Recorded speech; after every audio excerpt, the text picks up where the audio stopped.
అందరికీ నమస్తే.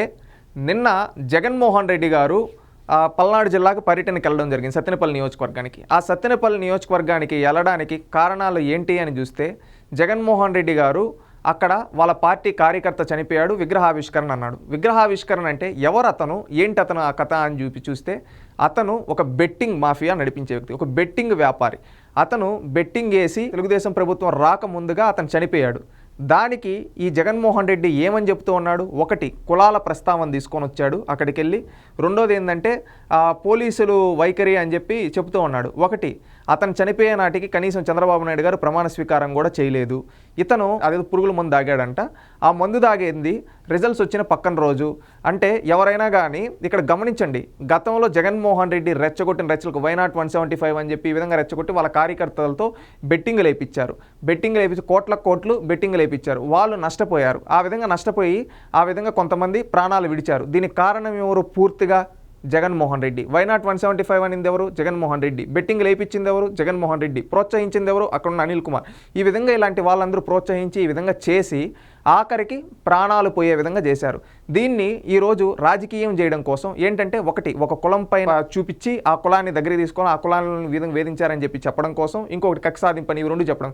ఇవి రెండు పూర్తిగా అసత్యాలు. ఇక్కడ ఒకటి గమనించండి, నిన్న అక్కడికి వెళ్ళే క్రమంలో జగన్మోహన్ రెడ్డి గారు ఎంతమంది ప్రాణాలు తీశాడు? 2 ప్రాణాలు తీశారు వాళ్ళ పార్టీ కార్యకర్తలవి. అక్కడ వాళ్ళు చనిపోయిన వాళ్ళని కనీసం ప్రస్తావించిన ఆగి కూడా అక్కడెక్కడ మాట్లాడలేదు, వెళ్ళిపోయాడు.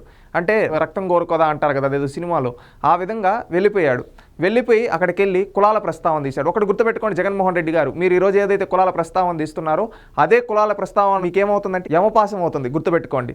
ఇంకొకటి, ఇదంతా కాకుండా నేను చెప్పదలుచుకున్నది, అక్కడ పర్యటనకి వెళ్ళే సందర్భంలో జగన్మోహన్ రెడ్డి గారు కొన్ని కటౌట్స్ రూపంలో కొన్ని ఇవి పెట్టారు, ఫ్లకార్డ్స్ పెట్టారు. ఈ ఫ్లకార్డ్స్ ఎలాంటి మెసేజ్ ఇస్తున్నాయి? రాష్ట్రంలో ప్రజలందరూ ఆలోచించాలి, ముఖ్యంగా యువత, మహిళలు ఆలోచించాలి. ఎందుకని చెప్తున్నానంటే, ఇక్కడ చూడండి, ఒకడు అంటాడు ఏమని, అన్న వస్తాడు అంతు చూస్తాడు అని చెప్పి ఇక్కడ ఒకటి రాసున్నారు. ఇక్కడ ఒక పిల్లోడు పెట్టుకున్నాడు, అన్న వస్తాడు అంతు చూస్తాడు. ఎప్పుడు వస్తాడు? ఎవరంతు చూస్తాడు? ప్రజలంతు చూస్తాడా? వీళ్ళు ఒకటి గమనించండి, గతంలో వీళ్ళు అధికారంలో ఉండేటప్పుడు రాష్ట్రం అంతా రౌడీజం చేశారు, ఎట్లా పడితే అట్లా వేధించాడు సామాన్యుల్ని. అందుకని ప్రజలు ప్రజాస్వామ్యబద్ధంగా వాళ్ళకి ఏ స్థానాలు ఇచ్చారో కూడా మనం ఒక్కసారి చూసాం. కానీ పద్ధతి మార్చుకోకుండా, ఇంకా ఓడిపోయి సంవత్సరం అవుతున్న ఆ తప్పుల నుంచి నేర్చుకోకుండా ఇంకా ఏం చేస్తున్నారు? అదే ధోరణి ప్రదర్శిస్తూ ఉన్నారు. గతంలో ఒక పర్యటనకి వెళ్ళినప్పుడు అక్కడ ఏమన్నాడు? పోలీసుల్ని, మహిళా పోలీసులు వీళ్ళందరినీ గుడ్డ లోడదీసి కొడతా అని చెప్పి వాగారు. ఎవరు? జగన్మోహన్ రెడ్డి గారు సాక్షాత్తు. మళ్ళీ ఇంకొక దగ్గర రెండోసారి ఒక పర్యటనకి వెళ్ళినప్పుడు గంజాయి ఎవరైతే తాగేసి ఒక పోలీసు పైన దాడి చేస్తే, ఆ పోలీసు మనం చూస్తే అక్కడ పోలీసుల పైన దాడి చేసిన వ్యక్తులకి వాళ్ళపైన కేసులు బుక్ చేస్తే, ఈ విధంగా అలాంటి నేరస్తుల దగ్గరికి వెళ్ళి వీళ్ళు చిన్నపిల్లకాయలు తెలియక చేశారు గంజాయి తాగేసి అని చెప్పి గంజాయి తీసుకొని విచక్షణ లేకుండా సమాజంలో ఉండే కొంతమందిని వేధిస్తూ ఉంటే అలాంటి వాళ్ళకి వెళ్ళి మద్దతు పలుకుతున్నాడు. రెండోది, అమరావతి రైతుల గురించి, అదేవిధంగా ఆంధ్రప్రదేశ్ రాష్ట్ర మహిళల గురించి ఉద్దేశించి వేశ్యలు అని ఒక వ్యక్తి అన్నాడు. ఆ వ్యక్తి కోసం సుప్రీంకోర్టు వరకు వెళ్ళాడు. నిన్నేమో బెట్టింగ్ వేసే ఒక వ్యక్తి దగ్గరికి వెళ్ళి ఏం చేస్తున్నాడు? విగ్రహావిష్కరణ. అంటే జగన్మోహన్ రెడ్డి ఏమని మెసేజ్ ఇస్తున్నాడు? నేను నేరస్తులు పక్కనున్నాను అని చెప్పి మెసేజ్ ఇవ్వడం కాకుండా ఈ విధంగా ఫ్లకార్డ్స్ పెడతా ఉన్నాడు. ఎవరంత చూస్తాడు? సామాన్యులు అంత చూస్తా అని చెప్తున్నాడు. ఇక్కడ ఒక్కసారి గుర్తుపెట్టుకోండి ప్రజలారా. ఇంకొకటి, రప్ప నరుకుతాం నా కొడకల్లారా. ఏంటి? మనుషుల్ని రప్ప నరుకుతారంట. ఎవరు? వైసీపీ వాళ్ళు. ఇక్కడ ఒకడు పెట్టుకో అన్నాడు, ఒకడు కాదు, ఒక గ్రూప్ ఆఫ్ బ్యాచ్ ఈ విధంగా పట్టుకొని ఫ్లకార్డ్స్ పెట్టుకొని ప్లే చేస్తూ ఉన్నారు. ఇది చూస్తే ఇక్కడ 2029లో వైఎస్ఆర్సీపీ వచ్చిన వెంటనే గంగమ్మ తల్లి జాతరలో వేట తలలు నరికినట్టు రప్ప నరుకుతాం ఒక్కొక్కరిని అంట. ఉన్ని నరుకుతావు? ఏమని మెసేజ్లు ఇవి? నరుకుతామని చెప్తున్నారు.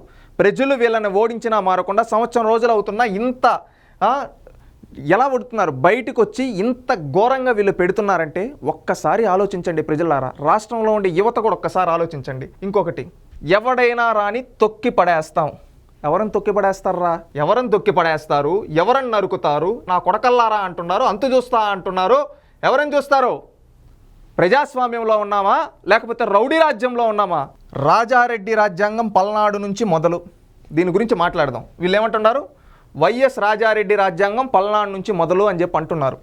సరే, ఈ విధంగా ఇవన్నీ మీరు చూశారు కదా, వీటన్నిటి గురించి అడగదాం. ఫస్ట్ రాజారెడ్డి రాజ్యాంగం గురించి అడగదాం అనుకుంటున్నా సూటిగా.